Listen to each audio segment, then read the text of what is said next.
Santiago de Compostela é, como ben sabemos, unha das grandes xoias da cultura europea.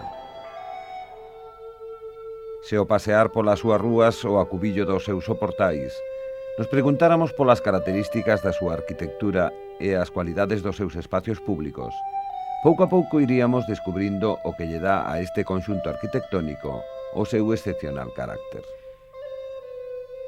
Pero, cales das súas edificacións poderemos considerar como parte da súa arquitectura?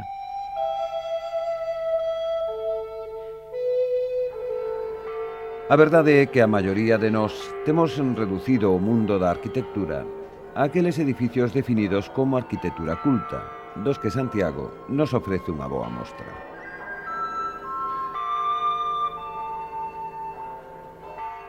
Pero ao seu redor e construindo con eles os espacios da cidade, unha arquitectura de autor descoñecido parece non ter cabida na súa historia.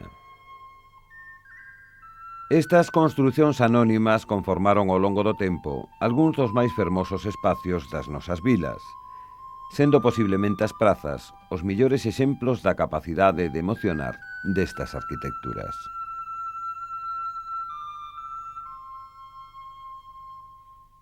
Sen embargo, hai xa máis dun século, o interese de algúns investigadores por aquelas outras edificacións concibidas como resultado inmediato dunhas necesidades concretas habería de abrir un novo camiño no estudio da nosa cultura.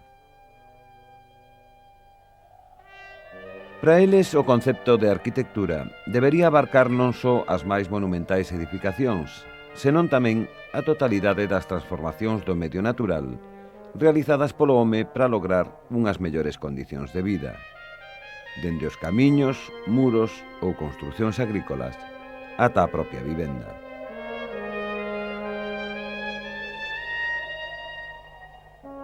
Da arquitectura sen arquitectos, estes investigadores aprenderon como ao longo do tempo o home tivo que adaptarse ao seu ámbito cuns moi limitados medios e desde unha rigorosa racionalidade.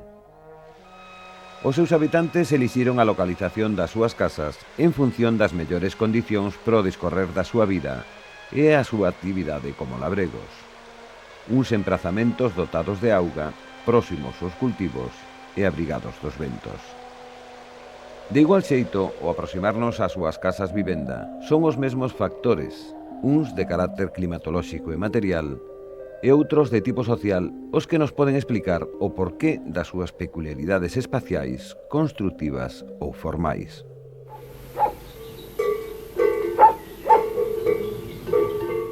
Entre todos os factores condicionantes da arquitectura popular, o fundamental é, sen dúbida, o emprego de materiais locais sen apenas transformar.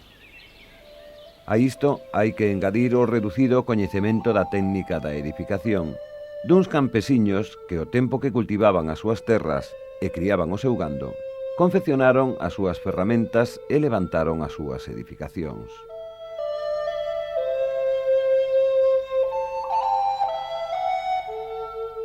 A pedra granítica ofrecerános a arquitectura máis elaborada, achegándonos coas súas solainas, hórreos ou chemineas, as máis fermosas mostras dunha cantería dificilmente superable.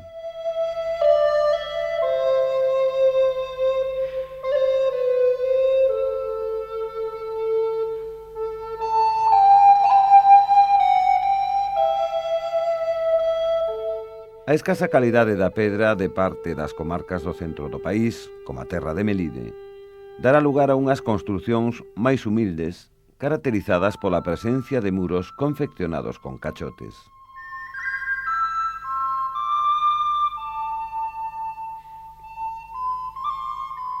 A presencia da pizarra na Galicia do Nordeste vai implicar a utilización case exclusiva da lousa en paredes e cubertas.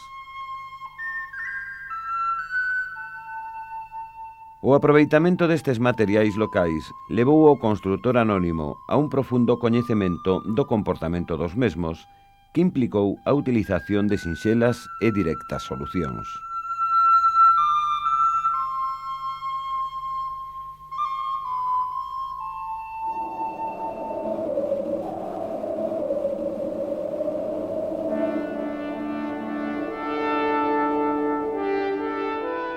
O clima é outro aspecto fundamental entre os que determinan as formas das distintas construcións do país.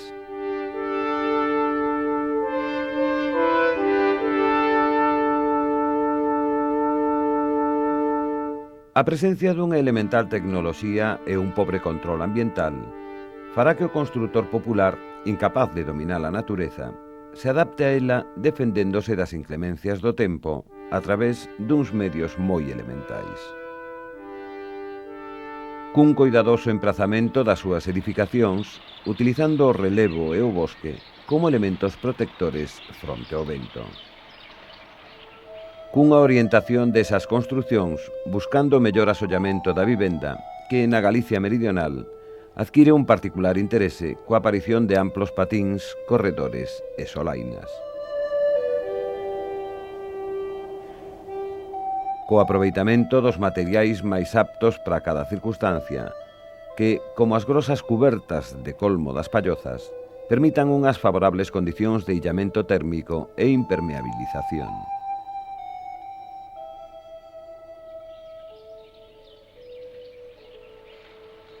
O clima e os materiais ao alcance do construtor determinan, pois, as peculiaridades construtivas de toda a arquitectura popular. Pero a casa non é tan só unha edificación. A casa é, por riba de todo, unha institución creada para servir a un complexo grupo de fins, como a vivir ou traballar. Constitúe a materialización da relación dos seus moradores coa terra, o lugar onde cada home encontra resgardo facendo un universo do seu máis humilde refuxio.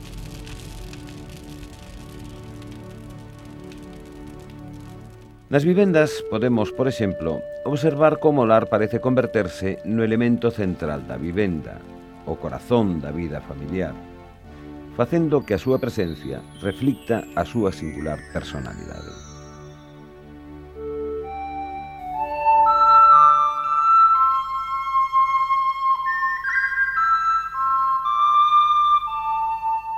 A personalidade do noso pobo, o seu carácter, a súa cultura, así como as características do seu sistema productivo, intervirán decisivamente na conformación do seu escenario vital.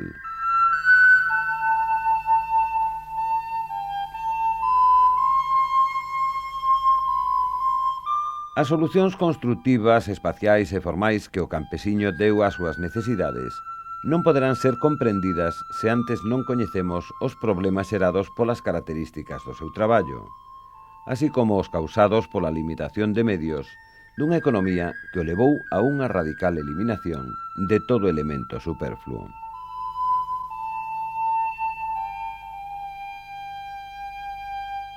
Falamos, pois, dunha arquitectura cunha innegable beleza formal, que lonxe de constituir a meta dos seus autores, habería de concretarse como resultado do equilibrio establecido entre cada necesidade plantexada e a súa axeitada solución construtiva.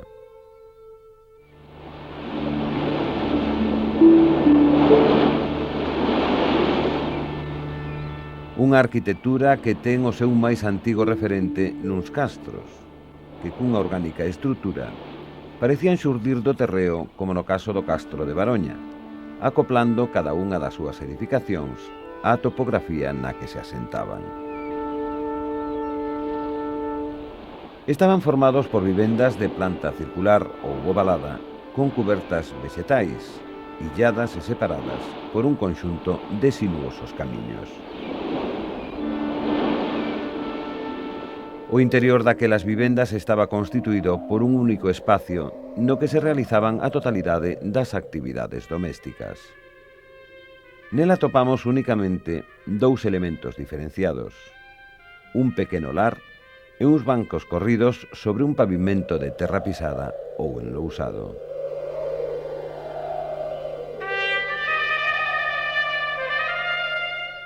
Unha solución arquitectónica que aínda hoxe exhiben unhas pallozas directamente emparentadas coa vivenda castrexa das súas orixes. Nas nosas serras orientais, o secular illamento e a necesidade de adaptarse á dura realidade da montaña fixeron que, ata aí aínda moi pouco tempo, poidéramos atopar en pleno uso numerosos exemplares desta singular tipoloxía hoxe a punto de extinguirse. A palloza constitúe un mundo pechado ao servicio dunha economía gandeira elemental, traendo ata nós os segredos dun moi primitivo xeito de vida. Nela, vivenda, corte e palleira comparten un único espacio interior dividido en 3 niveis diferenciados, no que homes e animais terán que convivir durante os longos meses de inverno.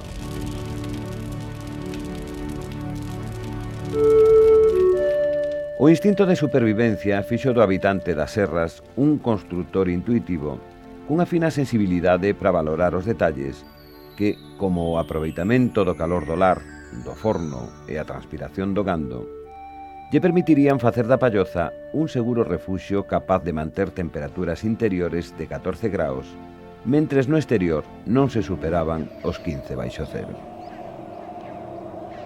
Estes efectos conséguense cuns medios tan elementais como uns muros baixos e grosos con moi poucos ocos semienterrados na ladeira e unhas grosas cubertas cónicas de palla que posibilitan un magnífico illamento fronte á neve e á chuvia, impedindo calquera entrada de humidade no interior.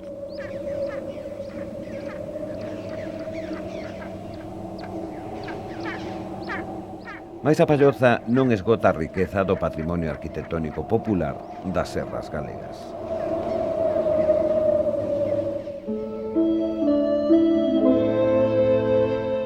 A necesidade dun permanente traballo de mantemento e a frecuencia con que as faíscas do lar producían incendios nas cubertas de colmo, unidas á presencia ao longo das nosas serras orientais dunha boa variedade de pizarra, levou ao construtor popular a sustituir as cubertas de colmo por lousados deste material, que ao mesmo tempo utilizará no levantamento dos muros.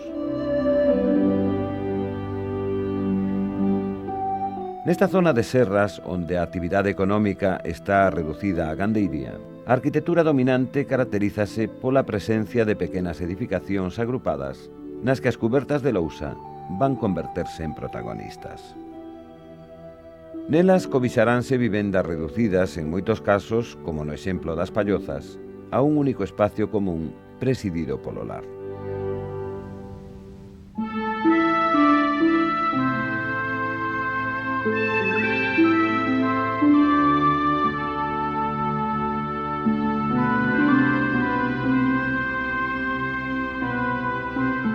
Son estas casas semiescavadas na ladeira e con escaleiras exteriores. Casas agrupadas en núcleos nos que as edificacións se amontoan nuns conxuntos que polos seus volumes, textura e color parecen fundirse na paisaxe.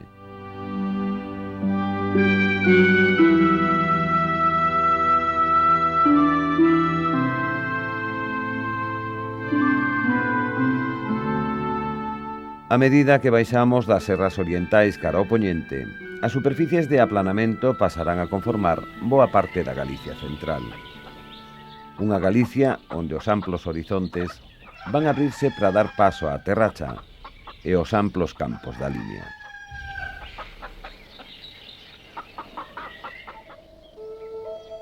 Unha paisaxe de pequenas aldeas disgregadas, compostas por granxas familiares illadas, cunha rica economía, baseada na gandeiría, constitúe a esencia do hábitat característico desta área. Casas caracterizadas pola rotunda e pulcra sinxeleza dun volume prismático que nos seus casos máis puros se mostra cun corpo único sen ningunha dependencia adxectiva adosada. Edificios nos que os materiais básicos que o medio lle ofreceu ao construtor contribuirán a definir as peculiaridades dunha arquitectura na que a pizarra cubrirá uns tellados a 4 augas e posibilitará a edificación de sólidos muros de austeras e limpas características volumétricas.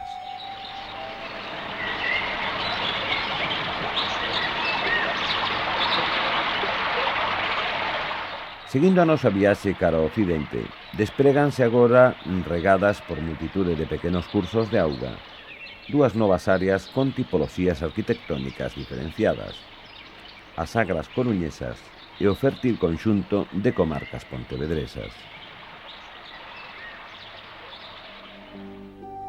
Na aldea de Leboreiro, nun ámbito no que o cultivo dos cereais comeza a mostrar unha crecente presencia, atopamos xa unha nova arquitectura caracterizada pola pobreza do material pétreo con que foi construída.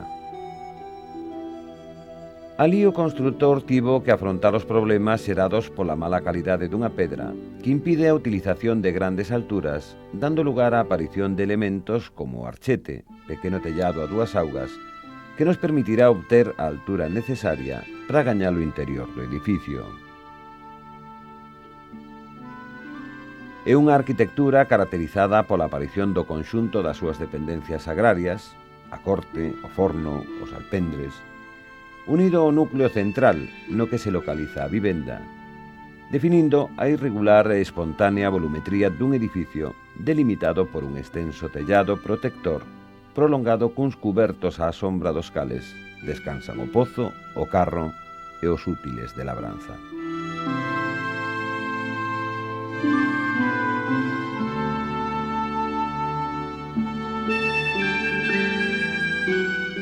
O sur da terra das Sagras irémonos introducindo máis tarde nos dominios do millo e do granito.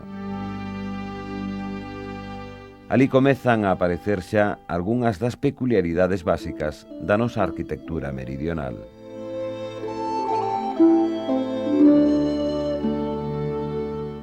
A 20 kilómetros de Pontevedra, na terra de Montes, a aldea de Pedre podería servirnos agora como magnífico exemplo desta interesante arquitectura.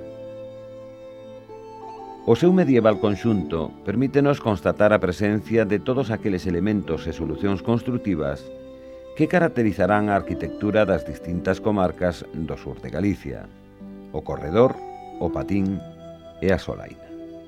O tempo, a tipoloxía edificatoria común para esta ampla área xeográfica, adoita a presencia dunhas casas vivenda de dúas plantas.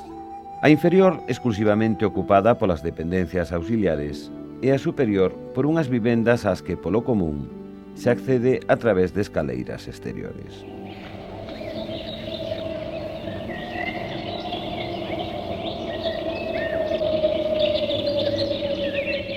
Ao longo do curso do Miño e do Sil, o cultivo da vide foi, dende a chegada a Galicia dos romanos, permanente compañeira do campesiño galego, contribuindo a unha peculiar ordenación da súa paisaxe.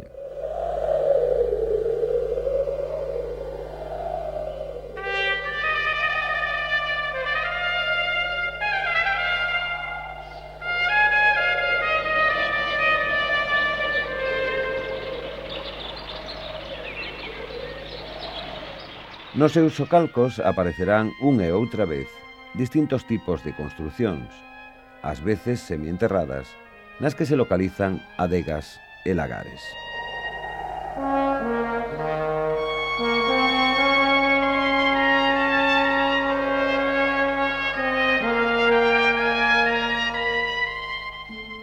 Como a consecuencia do proceso productivo a elas ligado, xorden novos tipos de casas vivenda. No seu andar, localízanse polo común unhas vivendas ás que se accede a través de patíns. Nas plantas terreas semienterradas na ladeira para garantir as condicións de temperatura e humidade necesarias para unha mellor conservación do viño, atoparemos unhas adegas que, a maior parte das veces, comparten o seu espacio coas sempre presentes dependencias para a estabulación do gando. No marco da economía agrícola de cada área xeográfica, gando, pan e viño aparecen invariablemente como factores decisivos para a caracterización espacial e construtiva das nosas casas vivenda.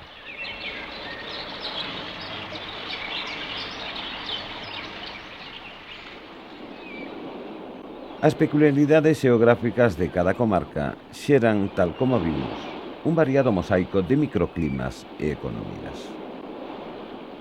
Como a directa resposta a estes factores condicionantes, a través do tempo a comunidade galega foi definindo as súas propias edificacións, entre as que non poderíamos deixar de engadir un último e fundamental conxunto: a arquitectura da xente do mar.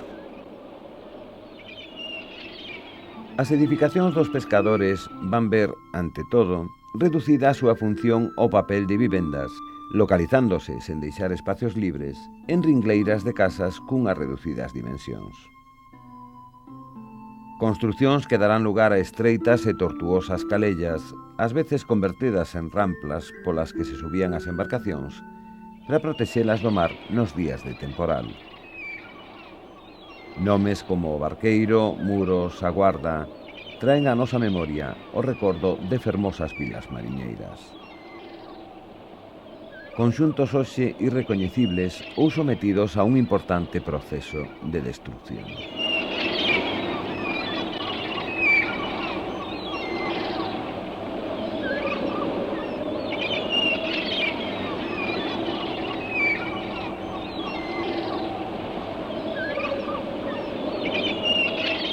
Dentre elas, e pese ao incontrolado crecemento do seu conxunto, é sen dúbida Combarro a que, aínda hoxe, mellor pode apuntarnos as súas primitivas peculiaridades.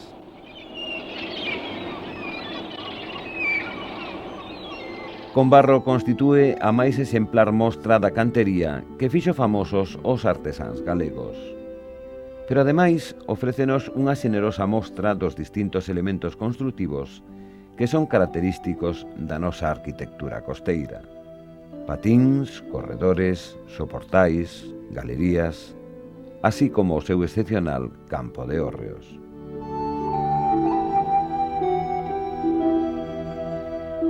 Ali podemos aínda atopar illados exemplares da Casa do Pincho, a máis primitiva tipoloxía de vivenda presente na Galicia mariñeira. En Combarro, como ocorre ao longo de calquera das vilas das Rías Baixas, generalízase tamén o único modelo de casa mariñeira con acceso exterior á vivenda, proporcionándonos exemplos de patíns da calidade arquitectónica que presentan os da vila de Cangas.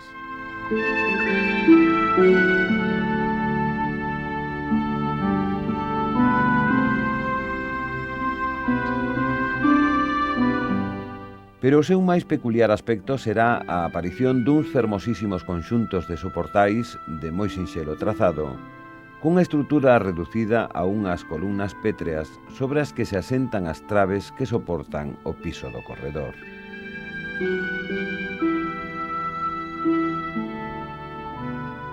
Xunto a Combarro, Muros pode aínda mostrarnos algún dos máis elaborados exemplos desta solución arquitectónica.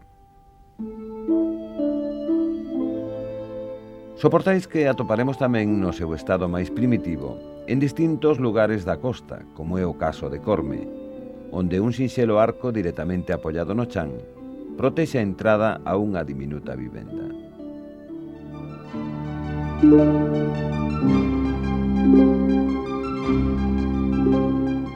Se desde Corme nos diriximos ao norte reflectido nas tranquilas augas de Mugardos, atoparémonos outro elemento básico da arquitectura costeira, uns corredores sustentados sobre canzorros de pedra ou madeira e pechados frontalmente por un antepeito de balaustres verticais pintados, como a carpintería dos distintos ocos da vivenda, coas fortes cores utilizadas para as barcas dos seus propietarios.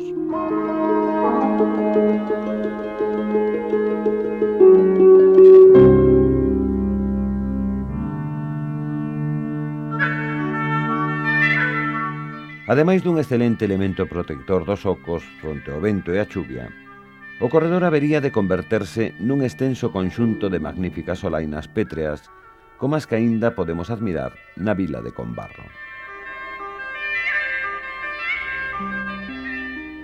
Para rematar esta breve visión dos distintos componentes da arquitectura mariñeira, resulta necesario constatar a importante presencia na mesma dunhas galerías xurdidas nas distintas vilas da costa a finais do século XVIII.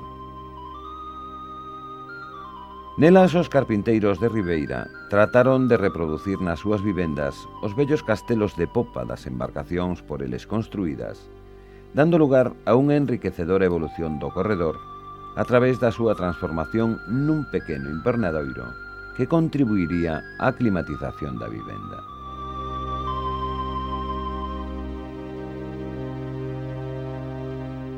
A galería proporciónanos así unha magnífica mostra da capacidade dos seus descoñecidos autores para elaborar suxestivas alternativas que levaron aquelas primeiras solucións anónimas a converterse nun dos elementos arquitectónicos máis frecuentes na nosa posterior arquitectura urbana.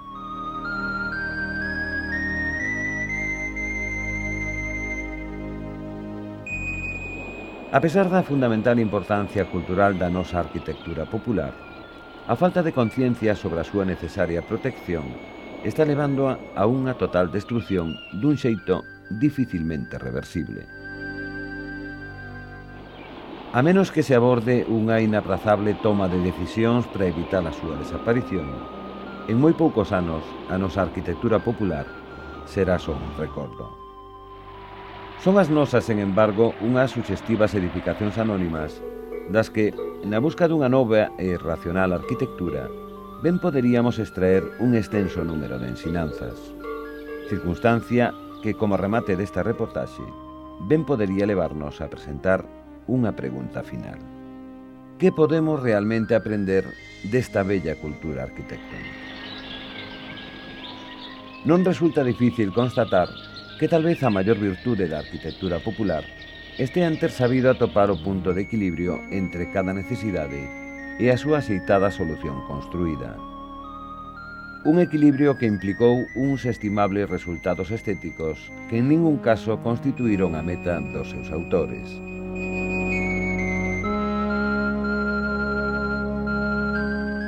O seu fin último non foi outro que o de dar a cada espacio arquitectónico a forma e a medida que a súa función requería. Esta, e non outra, debería ser, despois de todo, a última aspiración de todo creador de arquitectura.